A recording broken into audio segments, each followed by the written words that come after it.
All right, so I'm going to be administering my subcute injection to the patient. So I just came from the med room where I already got my medication all set up. So I'm bringing it to the patient's room. Once in the room, I'm going to wash my hands. I'm going to provide privacy for the patient, and I'm also going to verify the patient's name and date of birth, both with the patient and also on their armband. And I'm also going to be comparing that to the MAR sheet that I have. I'm also going to be asking the patient about their allergies and making sure we have those correct. And I'll also be explaining to the patient the medication that they're getting and why they're getting it, and also where on them we're going to be administering it. So since this is subcute, I'm going to be administering this medication on their abdomen. And since the patient has 2 inches of skin, I'm not going to be doing any spreading or pinching.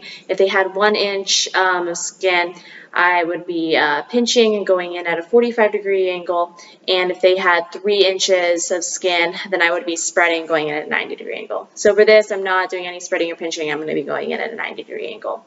So the first thing I'm going to do is I'm going to put on my gloves.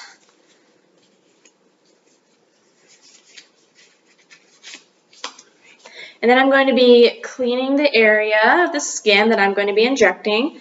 So I'm going to clean the area for 30 seconds. We'll do that. So it'll be about 30 seconds. I'll put that away.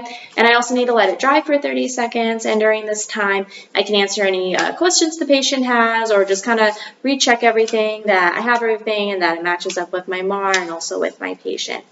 So after my 30 seconds has passed and my skin is dry, then I can go ahead and recap. Leave that off to the side. I'm going to hold this like a pencil, and I'm just going to hold it right here. I don't need a pinch or spread since it's 2 inches of skin, and I'm going to be going straight in at a 90-degree angle. So I'm going to go straight in. I'm going to stabilize my needle and inject, and then just pull it straight out. And I would immediately put on the safety and put in the sharps box, but because for testing purposes, since I'm going to be reusing this again, I'm going to use the one-hand recap technique. You can go like that, and that would go in the sharps. And if there's any bleeding or anything at all, then I would be putting a bandage or something on the patient's skin. And then I'll be taking off my gloves,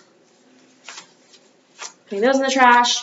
I'll be washing my hands and then also documenting the MAR medications that I gave. All right.